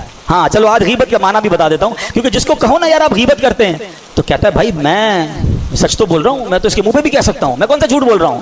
تو پہلے آج یہ سمجھ لیں کہ غیبت ہوتی ہی سچ ہے, جھوٹ نہیں ہوتی ہے. ہاں یہ وہ سچ ہے جو حرام ہے, یہ بھی سمجھ لیں آپ. ہر سچ بولنے والا نہیں ہوتا ہے. اب آپ کہیں گے ابھی تھوڑی دیر پہلے مولانا صاحب کہہ رہے تھے سچ بولنا اور یہ سچ حرام ہے. ہاں تو یہ تو بات ہے, علم دین سے دوری اتنی ہے کہ پتہ ہی کچھ نہیں ہے. اب سنیے, نبی پاک علیہ السلام نے خود بتایا, تمہیں معلوم ہے غیبت کیا چیز ہے؟ آقا علیہ السلام خود سوال کر رہے ہیں. لوگوں نے عرض کی اللہ اور اس کا رسول اس کا بہتر علم جانتے ہیں. ارشاد فرمایا غیبت یہ ہے کہ تم اپنے بھائی کے بارے میں ایسی بات کہو کہ جو اسے بری لگے. کسی نے عرض کی کہ اگر وہ برائی میرے بھائی میں موجود ہو تو پھر بھی غیبت ہے؟ تو فرمایا ہاں, جو کچھ تم کہتے ہو وہ موجود ہے جبھی تو غیبت ہے, اور اگر تم ایسی بات کہو جو اس میں موجود نہیں تو یہ بہتان ہے, یہ اس سے بھی بڑا گناہ ہو گیا. مثال کے طور پہ کوئی بھی شخص بیچارے کا رنگ سیاہ ہے, کالا ہے, یا قد چھوٹا ہے, بعض اوقات ہیلدی ہوتے ہیں, کہ یار یہ اس کے پیچھے کہہ رہے ہیں, پیٹھ پیچھے کہتے ہیں کہ یار وہ لمبو نہیں ہے, وہ چھوٹے قد والا نہیں ہے, وہ جو کالا ہے وہ نہیں ہے, کانا جو نہیں ہے, اس کی گاڑی بڑی خراب ہے. یعنی کوئی بھی ایسی بات آپ کریں جو اس کے سامنے کہیں تو اسے بری لگے, اس کی برائی بیان کرنے کے لیے کوئی بھی بات کریں, یہ غیبت ہے. تو بندہ کہے آپ کیوں کہہ رہے بھائی, وہ سچ تو کہہ رہا ہوں. یہ سچ کہنے کی آپ کو اجازت نہیں ہے جو اس کو بری لگے. اچھا لوگ کہتے ہیں کہ وہ اس میں ہے, ارے بھائی اس میں ہے جبھی غیبت ہے, اگر نہیں تو پھر تو بہتان ہے, وہ اس سے بھی بڑا گناہ ہے. اور لوگ کہتے ہیں میں سامنے منہ پہ کہہ سکتا ہوں, بھائی منہ پہ کہو گے تو دل آزاری ہوگی اور گناہ ملے گا. آپ کسی مسلمان کی برائی نہیں کر سکتے. Look at beauty of Islam, always talk positive about each other. Islam کتنا پیارا مذہب ہے, کہتا ہے اگر بندہ بھائی سامنے ہے تب بھی برائی بیان نہ کرو, نہیں ہے تب بھی برائی بیان نہ کرو. بڑی پیاری بات علماء کہتے ہیں غیبت سے بچنے کا جو فارمولا ہے نا, یہ فارمولا سمجھیے گا. ہم دو بندے بات کر رہے ہیں, جب بھی ملے نا دو تین دوست بیٹھے ہوں, آپس میں ایک دوسرے کی بات کریں, اگلے کی بات ہی نہ کرے جو نہیں ہے, تو آپ غیبت سے بچ جائیں گے. اور جب بھی کسی ایبسنٹ بندے کی بات کریں نا تو آپ کو الارم بچ جانا چاہیے, یار پازیٹیو بات ہو رہی ہے, نیگیٹو ہے تو آپ چھوڑ دیں, نہیں بھائی میں نہیں سنوں گا, یہ بات مت کرو, یہ غیبت ہے. آپ جب, لیکن یہاں تو بڑا مزہ آتا ہے, آپ نے دوستوں میں کوئی بیٹھا ہے جیسے ہی کھڑا ہو کے گیا, یار دماغ کی نہیں کر رہا تھا یار, بور کرتا ہے یار, اس کو نہیں بلایا کر یار, وہ اٹھ کر گیا اور تمہارا غیبت کا میٹر شروع ہو گیا. اور غیبت ایکچولی پتہ ہے کیسا عجیب ہونا ہے کہ بندہ اپنی نیکیاں کسی کے اکاؤنٹ میں ٹرانسفر کر رہا ہے. یعنی کمال دیکھو, روزہ میں نے رکھا, تراویح میں نے پڑھی, شب قدر میں آ کر بیان ہم نے سنا, 2-1.5 گھنٹے بیٹھ کر صلاۃ التسبیح پڑھی, اور ابھی باہر نکل کر کھڑے ہو کے 2 آدمی نے دیکھا نہیں آیا نا اجتماع میں, ابھی یہ بھی ہوگا. شیطان ہماری عادت ہے, بلایا تھا اس کو کہیں اور دعوت پہ بلاتے, سحری میں آ جاتا, نہیں آیا اجتماع میں, بس اس کی عادت ہی ایسی ہے. جتنی نیکیاں کمائی تھی نا, وہ جو نہیں آیا اس کو گھر بیٹھے آپ کی نیکیاں ٹرانسفر ہو گئی فری میں. کمال ہے یار, یہ کتنی بڑی بے وقوفی ہے, یہ کتنی بری عادت ہے کہ میں اپنی نیکیاں پہلے تو نیکیاں کروں اور پھر نیکیاں ساری کی ساری وقت ٹرانسفر کر دوں. میں تو کہتا ہوں اللہ کرے کوئی ایسا فارمولا بن جاتا, جو ہو تو نہیں سکتا, میں ازمپشن دے رہا ہوں کہ مزہ یہ آتا کہ ادھر میں غیبت کرتا, ادھر 5,000 میرے اکاؤنٹ سے آن لائن اس کے اکاؤنٹ میں ٹرانسفر ہو جاتے ہیں. پھر میں دیکھتا کون غیبت کرتا ہے, او ہو ارے 5,000 علی بابا نہ, آئندہ نہیں کرنی غیبت ماں کے کوئی جی. ادھر نیکیاں جاری نا, اس کی اہمیت نہیں پتا, پیسے ٹرانسفر ہونا شروع ہو جائے نا, ہم ایک بندہ غیبت نہیں کرے گا اپنا, یا تو اکاؤنٹ خالی کر دے گا. اچھا میں ایک اور عجیب بات بتاؤں, غیبت ہمیشہ بندہ اس کی کرتا ہے جو اچھا نہیں لگ رہا. ایسا ہی ہے نا, پسند نہیں ہے تبھی تو غیبت کر رہے ہو آپ, اس کی پسند بھی نہیں ہے اور نیکیاں بھی بھیج رہا ہوں. کتنی عجیب بات ہے کہ آپ کو وہ اچھا بھی نہیں لگ رہا اور آپ اس کو روز نیکیاں ٹرانسفر کر رہے ہو. امام اعظم ابو حنیفہ کمال کی شخصیت ہیں, اتنے عقل مند تھے, کہتے میں نے کبھی زندگی میں کسی کی غیبت کی نہیں ہے, لیکن اگر کرتا نا تو اپنی ماں کی غیبت کرتا. بڑوں کی بڑی بات ہے, کہتے اپنی نیکیاں اپنی ماں کو ہی بھیجتا نا, کسی غیر کو کیوں بھیجتا. تو یہ بات سمجھنے والی ہے, ہم بے وقوفی کر رہے ہیں, شیطان ہماری زبان سے ہم سے وہ غلطیاں کروا رہا ہے. اچھا اب میں یہ مختصر بیان میں آپ کو بہت ڈیٹیل میں غیبت بیان نہیں کر سکتا, بس ایک فارمولا یاد کر لیں کہ واٹ ایور یو سے اباؤٹ اینی بڈی ایلس, اگر آپ اس کے سامنے کہیں تو اس کو برا لگے گا, دس از دا غیبت. بس اس کی گاڑی, اس کا گھر, اس کا کاروبار, اس کا سٹائل, اس کے کپڑے, اس کا موبائل, واٹ ایور آپ اس کے بارے میں کہہ رہے ہو, نیگیٹو کہہ رہے ہو, یہ غیبت ہے اور یہ جہنم میں لے جانے والا کام ہے. اور زبان سے یہ اتنی عام ہے, میں آپ کو مشورہ دوں گا, دیکھیں تھوڑا سا ریسرچ کیا کریں. آپ یہ نہ سمجھے کہ آپ ایک بیان سن لیا, اس کا 5 منٹ غیبت پر بات ہو گئی, آپ غیبت کو سمجھ گئے. امیر اہل سنت کی پوری ایک بک ہے, کمال کیا ہے میرے پیر و مرشد نے, اس کا نام ہی غیبت کی تباہ کاریاں ہیں. ویب سائٹ dawatIslami.net پر موجود ہے, ڈاؤن لوڈ کر لیں. اس کا انگلش ورژن بھی آ چکا ہے بیک بائٹنگ کے نام سے. آپ نے 1400 ایگزامپلز دی ہیں اس کتاب میں کہ کیسے کیسے ہم غیبت کرتے ہیں. عالم دین عالم کی غیبت کیسے کر سکتا ہے, ناتخواں کی غیبت کیسے کر سکتا ہے, ساس بہو ساس, اللہ معاف کرے ان کا تو جو غیبت. ہماری عورتیں تو فون اٹھائیں 1 گھنٹہ بات کریں تو پتہ نہیں 500 غیبتیں کر چکی ہوں گی. کیوں دوسرے کے بارے میں بات کرنا ہے. میری بہنیں بھی یہ بیان سن رہی ہوں گی, خدا را اپنی نیکیاں سنبھالو, ایسا نہ ہو قیامت کے دن اکاؤنٹ ہی خالی ہو. کسی کے کپڑوں پر تو کسی کے فرنیچر پر تو اس کے بچے پر. ارے اپنی آپس کی بات کرو نا, کیوں؟ اور آج بھی کسی تیسرے کی بات کیوں کرتے ہیں ہم؟ اللہ کرے یہ بات سمجھ آ جائے تو پھر آتا ہوں حدیث کی طرف. اور بہت سارے ایسے گناہ ہیں جو ہم زبان سے کر رہے ہوتے ہیں. کسی کا دل توڑ دیا, کسی کو تانا دیتے ہیں, اتنا ٹونٹ کرتے ہیں.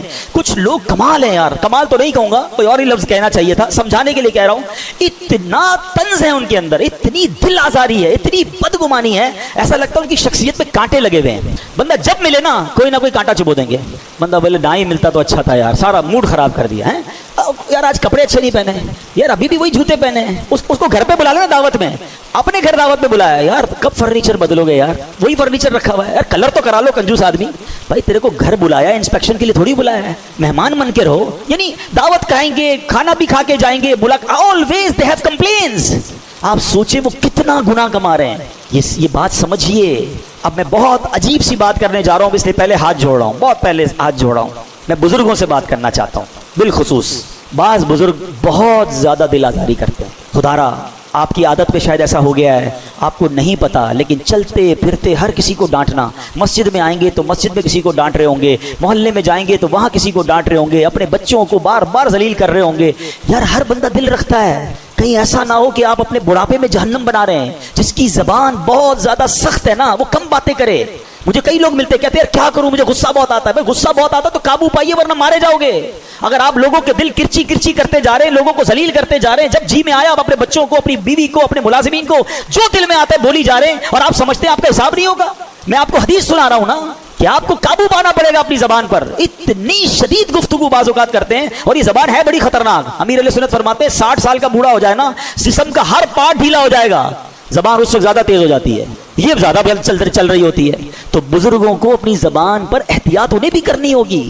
ایسا نہ ہو کہ انبار لگ رہا ہو گناہوں کا. حقوق العباد از موسٹ سیویئر. سمجھو بات کو. میں اور آپ ایک نماز نہ پڑھیں, اللہ نہ کرے کوئی ایک نماز نہ پڑھے, ایک روزہ نہ رکھے, ایک بار جناب وہ زکوٰۃ نہ دے, تو وہ اس کا اور رب کا معاملہ ہے نا. اللہ چاہے سارے گناہ معاف کر دے, وہ الگ بات ہے کہ نماز کی قضا کرنی پڑے گی, زکوٰۃ ادا کرنی پڑے گی, لیکن اس کا اور رب کا معاملہ ہے نا. لیکن حقوق العباد کا معاملہ یہ ہے, جب تک بندہ معاف نہیں کرے گا رب بھی معاف نہیں کرے گا. کدھر جائیں گے یار؟ روز لڑائی, روز جھگڑا, روز گالیاں. مجھے ایک بھائی دوست ملے, میں نے کہا کتنی تنخواہ ہے؟ کہتا 80,000. میں نے کہا تنخواہ تو اچھی ہے. بولا 40,000 کام کی تنخواہ ہے, 40,000 گالیوں کی تنخواہ ہے. صبح و شام سیٹ گالیاں دیتا ہے. یار میں سوچتا رہ گیا یار, کہتا کیا کروں, چھوڑ دوں گا تو دوسری جاب نہیں ملے گی. تم گالیاں دیتے ہو یار, آپ کو شرم نہیں آتی جو یہ کام کرتے ہیں؟ وہ غریب اس لیے نہیں چھوڑ رہا کہ اس کی نوکری چلی جائے گی, مگر یہ قیامت کے دن کیا جواب دے گا؟ ساری نیکیاں دینی پڑ جائیں گی اسی نوکر کو. تو یہ جو مظلوم ہوتے ہیں نا, گھبرایا نہیں کرو. جو آپ کو ڈانٹتے ہیں, جو جھاڑتے ہیں, جو جھڑکتے ہیں, دل بڑا رکھو, حساب ملنا ہے. اللہ حوصلہ دے تو معاف کر دیا کرو, لیکن وہ مارے جائیں گے ظالم. اللہ کرے یہ بات سمجھ آ جائے. میں بات بہت بڑی کر گیا ہوں, لیکن چونکہ میں خود اس تجربے سے گزرا ہوں, اور مجھے کبھی کبھی رحم آتا ہے. یقین کرو کچھ لوگوں پر رحم آتا ہے کہ یار ان کی زبان ہر وقت غیبت, بدگمانی, لوگوں سے لڑائی جھگڑا, طنز. میں کہتا ہوں یار اس بندے کا ہوگا کیا قیامت کے دن یار. کبھی کبھی ہمیں جب ہمیں سنا کے جاتا ہے نا, تو ہمیں لگتا ہے یار یہ چلو ہم تو برداشت کر لیں گے, صبح شام کتنوں کو سنا رہا ہے, کیا بنے گا اس کا یار. ہر چھوٹی بات پر امام صاحب کو جھاڑنا ہے, کبھی مؤذن کو جھاڑ رہے ہوں گے, کبھی خادم پر چیخ رہے ہوں گے. یہ بیچارے لوگ کچھ بھی نہیں کر سکتے. لیکن آپ سوچیں آپ اپنے نامہ اعمال میں کیا کیا کر رہے ہیں. آپ نے کبھی مسجد کا نظام چلایا ہے؟ آتے ہی آرڈر چلانے, پنکھا ٹائم پہ نہیں کھولتے ہو, لائٹ نہیں کھولتے ہو, گھر میں جائے تو گھر والوں کی خیر نہیں, آفس میں جائے تو آفس والوں کی خیر نہیں, سب کی خیر نہیں, آپ کی خیر نہ چلی جائے. جو یہ بندہ ہر کسی سے لڑ رہا ہے نا, سوچیے اس کا بنے گا کیا. زبان یہ جنت میں بھی لے جا سکتی ہے, یہی زبان تمہیں دوزخ میں. ساری نیکیاں ایک طرف رہ جائیں گی. بندہ کہتا ہے میں نے اتنے حج کیے, اتنی سخاوت کر رہا ہوں, اتنی مسجدیں لاکھوں روپے دین پہ خرچ کرتا ہوں. زبان صحیح چل رہی ہے کہ نہیں؟ لوگوں کے دل آپ سے مطمئن ہے کہ نہیں؟ میں آپ کو صحیح بتاؤں, کچھ لوگوں سے بات کرنے میں ڈر لگتا ہے. یار چھوڑو یار, اس سے بات نہیں کرنی. جب بھی بات کرے گا کوئی نہ کوئی جو نا اس نے ہنگامہ ہی کرنا ہے. آپ سوچیں میں کہیں ایسا تو نہیں. آپ کو پتا میرے آقا علیہ الصلوۃ والسلام کیسے ہیں؟ ہائے ہائے ہائے, اتنے سافٹ, اتنے حلیم, اتنے نرم کہ جس کو جو بات کرنی ہوتی میرے آقا سے بات کر لیتا. بچے بات کرتے, خواتین بات کرتی, گاؤں سے آنے والے لوگ بات کرتے, اتنے ایزی ٹو ایکسس ہے میرے آقا. فرماتے ہیں جب نبی پاک مدینے کی گلیوں میں نکلتے نا, بچے ہاتھ پکڑ لیتے, آقا کو جدھر لے جاتے میرے آقا ادھر چلے جاتے تھے. ہم سے تو بیوی ڈر رہی ہوتی ہے, بات کروں کہ نہیں کروں, صاحب کا موڈ دیکھنا پڑے گا. بلکہ کچھ بیویاں تو اسٹاک ایکسچینج کی پہلے وہ مارکیٹ دیکھتی ہیں, آج پوائنٹ اوپر ہے نیچے, بات کروں نہیں کروں, ڈالر اوپر ہے تو بات کروں گی, ڈاؤن ہے تو نہیں کرو. ارے گھر ہے کہ کوئی آپ نے مارکیٹ بنائی بھی ہے, مارکیٹ اچھی ہے تو بیوی بات کرے گی, ورنہ بیوی بات نہیں کرے گی. میرے اوپر ہی سارا غصہ آ جائے گا. بچے ڈر رہے ہیں, ابو سے بات کری, نہیں آج موڈ صحیح نہیں ہے. بیچارہ کسی ملازم کو کوئی کام ہے, مینیجر سے پوچھتا ہے بات کر لوں, نہیں صاحب بہت غصے میں ہے. ارے صاحب مطلب کیوں اپنے آپ کو اپنا اورا ایسا کیوں رکھا ہے کہ لوگ آپ سے ڈر رہے ہیں؟ یار مومن تو آسان ہوتا ہے, جس کو جو بات کرنی ہے مجھ سے بات کرے, مجھ سے خوف نہ کھائے. اگر لوگ مجھ سے خوف کھائیں گے اور میرا رب ناراض ہو گیا تو میں پھر کتنے بڑے خوف میں مبتلا ہو جاؤں گا. نہیں رکھو روب میں لوگوں کو, نہیں رکھو تکلیف میں لوگوں کو, آسانیاں پیدا کریں, سافٹ ہو جائیں. واللہ جو لوگوں کے لیے آسان بنتا ہے اللہ اس کی زندگی آسان کر دیتا ہے. لوگ پلکیں بچھاتے ہیں. اور میں آخری بات اس موضوع پہ اور کر دوں, دل تو بہت جلا ہوا ہے اور بھی بہت ساری باتیں یاد آ رہی ہیں. میں آپ کو ایک بات بتا دیتا ہوں, یہ جو طنز کرنے والے ہیں نا, جو لڑنے والے ہیں, جو جھگڑنے والے ہیں, جو دل توڑنے والے ہیں, یہ تنہا رہ جاتے ہیں. جب ان پہ کوئی مشکل وقت آتا ہے نا, ایک بندہ ان کے ساتھ نہیں کھڑا ہوتا. لوگ مجبوری میں ان سے تعلق میں رہتے ہیں, پیسے چاہیے ہوتے ہیں, نوکری چاہیے ہوتی ہے, بچے بھی کہتے ہیں کیا کریں ابا ہے بھائی چلانا پڑے گا. لیکن whenever they become in any big problem, کوئی پرابلم ان پر آتی ہے نا, وہ alone رہ جاتے ہیں. اور جو لوگوں کے لیے آسانیاں کر رہے ہوتے ہیں نا, ان کی مشکل میں ساری دنیا ان کے ساتھ کھڑی ہو جاتی ہے, کیونکہ انہوں نے لوگوں کے لیے آسانیاں کی ہوتی ہیں. تو اگر آپ چاہتے ہیں کہ آپ کے خیر خواہ آپ کے ساتھ رہیں, بی پولائٹ, ہمبل, سافٹ, زبان اچھی استعمال کریں. بہرحال اب آتا ہوں دوسرے پوائنٹ کی طرف, وہ بھی بڑا خطرناک پوائنٹ. کیا فرمایا؟ جو مجھے شرم گاہ کی گارنٹی دے. یاد رکھیے کہ مرد کے لیے دو ہی جائز طریقے ہیں اپنی شرم گاہ کو جس کی تسکین کرنے کے لیے, اپنی شہوت پوری کرنے کے لیے. وہ ایک بیوی ہے اور ایک شرعی باندی ہے. اب آج کے معاملات میں باندی اویلیبل نہیں ہے تو آپ کے پاس ایک ہی طریقہ ہے, there is no other way کہ اپنی شہوت کو بندہ پورا کرے. مگر آج بہت سارے ایسے معاملات ہیں, بہت ساری باتیں میں اشارتاً بات کروں گا کہ خدارا اپنی زندگی کو برباد نہ ہونے دیں. تھوڑی سی خواہش کے لیے, تھوڑی سی لذت کے لیے قابو پائیے اپنے آپ پر. اور ایک بات یاد رکھیے کہ سب سے پہلے نگاہ بہکتی ہے, پھر دل بہکتا ہے, پھر شرمگاہ بہکتی ہے. یہ جو آنکھوں سے حرام دیکھتے ہیں نا, غلط کام زیادہ وہی کرتے ہیں, کیونکہ آنکھ سے دیکھتے ہیں تو اب دل بہک جاتا ہے, اب قابو نہیں رہتا, تو یا تو اپنے ہاتھوں سے حرام کام کر رہے ہوتے ہیں یا کسی حرام کام کی طرف چلے جاتے ہیں. یہ جہنم میں لے جانے والا کام ہے, یہ اس قدر بڑا گناہ ہے, یعنی کبیرہ گناہوں میں اس کے بارے میں فرمایا گیا. یاد رکھیے کہ ہمیں شریعت سمجھاتی ہے کہ اس میں ہمیں اگر نکاح, میں یہاں والدین سے بھی بات کروں گا, خدا کے واسطے نکاح کو آسان کریں, اپنے بچوں کا جلدی نکاح کر دیا کریں. ہمیں یقین کریں مجھے میسیجز آتے ہیں, مجھے اسلامی بھائیوں کے بھی اور اسلامی بہنوں تک کے میسج آتے ہیں کہ ہمارے والد کو پڑی نہیں ہماری شادی کی, خدا کے واسطے اس موضوع پہ بیان کریں. آج کے دور میں اگر آپ نکاح ہی نہیں کریں گے, پہلے پیسے کما لے, پہلے ڈگریاں حاصل کر لے, ارے بچیاں جناب پہلے آگے بڑھ جائیں, بالغ ہو جائیں, جلدی شادی کریں, کسی گناہ میں پڑ جائے گا, آپ سوچیں وہ خود جہنم کا حقدار ہو رہا ہے, ماں باپ بھی اس میں شریک ہو سکتے ہیں. تو نکاح کو آسان کریں. اتنے رسم و رواج, اتنی جناب برڈن, اتنے کروڑ ہوں گے, اتنے لاکھ ہوں گے, پھر شادی ہوگی. شادیوں کو آسان کریں, نکاح کو آسان کریں. سنیے حضرت عائشہ صدیقہ رضی اللہ تعالیٰ عنہ سے مروی ہے کہ نبی پاک علیہ الصلوۃ والسلام نے ارشاد فرمایا, نکاح میری سنت سے ہے, پس جو شخص میری سنت پر عمل نہ کرے وہ مجھ سے نہیں, لہٰذا نکاح کرو کیونکہ میں تمہاری کثرت کی بنا پر دیگر امتوں پر فخر کروں گا. اور جو قدرت رکھتا ہو وہ نکاح کرے, جو قدرت نہ پائے تو روزے رکھا کرے کیونکہ روزہ شہوت کو توڑتا ہے. اب اگر ایسا میرا کوئی بھائی ہے جس کا نکاح نہیں ہو رہا لیکن اس کو حرام کام کی اجازت نہیں ملے گی, اب وہ روزوں کی کثرت کرے. قرآن کہتا ہے لا تقربوا الزنا انہ کان فاحشہ وساء سبیلا, اور بدکاری کے پاس نہ جاؤ, بے شک وہ بے حیائی ہے اور بہت ہی بری راہ. تو اے میرے پیارے اسلامی بھائیوں, ہمیں حرام کاموں سے بچنا ہے. یہ کتنا خطرناک کام اور کتنی بڑی سزا ہے. حضرت سمورہ بن جندب رضی اللہ تعالیٰ فرماتے ہیں, ایک مرتبہ نبی پاک علیہ الصلوۃ والسلام نماز پڑھانے کے بعد ہماری جانب متوجہ ہوئے, آپ نے ہمیں ہماری طرف فوکس فرمایا اور فرمایا آج رات میں نے دیکھا میرے پاس دو شخص آئے اور مجھے زمین مقدس کی طرف لے گئے. ہم ایک تنور کی مثل گھڑے کے پاس پہنچے جس کا اوپر کا حصہ تنگ تھا, نیچے کا کشادہ تھا, اس میں آگ بھڑک رہی تھی, اس میں کچھ مرد بھی تھے, کچھ عورتیں بھی تھیں جو برہنہ ہیں. جب آگ کا شعلہ بلند ہوتا وہ اوپر آ جاتے, جب شعلے کم ہو جاتے وہ بھی شعلوں کے ساتھ نیچے چلے جاتے. میں نے پوچھا یہ کیا ہے, تو فرمایا ان دونوں نے جواب دیا یہ لوگ زنا کرنے والے. کیا یہ عذاب ہم برداشت کر سکیں گے؟ تھوڑی دیر کی لذت کے لیے کہیں قیامت کے دن کے خطرناک عذاب کے ہم حقدار نہ ٹھہر جائیں. علامہ شمس الدین ذہبی نقل کرتے ہیں کہ زبور شریف میں ہے, بے شک زنا کرنے والوں کو ان کی شرمگاہ کے ذریعے آگ میں لٹکا دیا جائے گا, انہیں لوہے کے کونوں سے مارا جائے گا. جب وہ مار پڑنے پر فریاد کریں گے تو عذاب کے فرشتے کہیں گے یہ آواز اس وقت کدھر تھی جب ہنستے تھے, کھیلتے تھے اور اتراتے تھے, بے حیائی کرتے تھے اور زنا کرتے تھے, اس وقت تمہیں یاد نہیں آیا, اب چیخو پکار کر رہے ہو. تو سوچئے آج بندہ کہتا ہے یار پاکستان میں جاننے والے ہیں, کسی اور ملک چلتے ہیں, کسی اور علاقے میں چلتے ہیں, وہاں بڑا آسان ہے عیاشی کرنا. نہ کریں, بے حیائی سے بچیں. اچھا یہ جو ہے نا حیا, یہ ملتی صحبت سے ہے, یہ ہمیشہ یاد رکھیے گا. اگر آپ چاہتے ہیں نا ان گناہوں سے بچیں تو ہمیں ایسے دوست بنانے پڑیں گے جو با حیا ہیں. بے حیائیوں کے ساتھ رہ کر آپ نہیں بچ پائیں گے. یہاں آخری بات کر دیتا ہوں کہ یہاں ایک اور بڑا مسئلہ پتہ کیا ہو گیا ہے, لوگ کہتے ہیں بھائی مجھے بہت کنٹرول ہے, میرے دوست غلط کام کرتے ہیں میں ان کے ساتھ رہتا ہوں, میں نہیں کرتا. مجھے پتا ہے میرے دوست شراب پیتے ہیں، میں نہیں پیتا، میں بیٹھتا ہوں ان کے ساتھ، وہ جوا کھیلتے ہیں لیکن میں صرف بیٹھتا ہوں، وہ جو ہے نا وہ نشہ ڈرگز کرتے ہیں میں بیٹھتا ہوں، معاذ اللہ وہ ایڈلٹری کرتے ہیں میں صرف ان کے ساتھ کمپنی دیتا ہوں، میں یہ کام نہیں کرتا۔ یہ آپ کی بے وقوفی ہے۔ آپ دنیا کے کسی بھی ڈرگ، کسی بھی الکوہولک، کسی بھی جواری، کسی بھی شرابی، کسی بھی برے کام کرنے والے کو پکڑ لیں اور پوچھو یہ عادت کدھر سے ملی ہے، ایک بندہ بھی نہیں ملے گا جو یہ کہے کہ ابو نے برتھ ڈے والے دن مجھے چرس کا سگریٹ لا کے دیا تھا، امی نے مجھے پسٹل لا کے دی تھی، بیٹا جا کے چوری کرو۔ یہ ساری بری عادتیں کہاں سے ملی؟ یہ دوستوں سے ملتی ہیں۔ ہاں، برے دوستوں کے ساتھ بیٹھ کر کبھی بھی یہ مت کہیں کہ میں بڑا اسٹرانگ ہوں۔ ارے جب اس شیطان نے بڑے بڑے اللہ والے کہلانے والے جن کی دعائیں قبول ہوتی تھی انہیں بہکا دیا، میں اور آپ کیا چیز ہیں؟ تو بہترین طریقہ یہ ہے، ایک جملہ سن لو آج، یہ اللہ کی بہت بڑی نعمت ہے کہ میں اس ماحول اور اس علاقے میں رہوں جہاں میرے لیے گناہ کرنا مشکل ہو۔ ہاں، گناہ کا موقع ہی نہ ملے۔ ایسے ملکوں میں، ایسے علاقوں میں، ایسے دوستوں میں جاؤ ہی نہیں کہ جدھر چانس سے گناہ کرنے کا۔ ہم بہت کمزور لوگ ہیں، چانس ملا تو پتہ نہیں بچیں گے کہ نہیں بچیں گے۔ تو اپنے آپ کو سیکیور رکھنے کا طریقہ یہ ہے کہ بندہ رہے ادھر، بیٹھے ان کے ساتھ کہ گناہ کرنے کا موقع ہی نہ ملے۔ اللہ کی بہت بڑی نعمت ہے، یہ اپنے آپ کو آزمایا نہ کریں، میں بڑا اسٹرانگ ہوں، مجھے کچھ نہیں ہوتا، میں تو جاؤں گا پھر بھی کچھ نہیں ہوگا۔ ارے شیطان نے بڑے بڑوں کو پلٹا دیا، میں اور آپ کیا چیز ہیں؟ تو اپنے آپ کو اگر سیکیور رکھنا ہے۔ اچھا، اسی طرح کی بات جب ہم کرتے ہیں نا، مثال کے طور پہ کسی کو کہا بھائی داڑھی رکھ لو، امامہ شریف پہن لیں، کہتا ہے تھوڑی عادتیں ٹھیک نہیں ہیں، تھوڑے کام سیدھے کر لوں پھر داڑھی رکھ لوں گا۔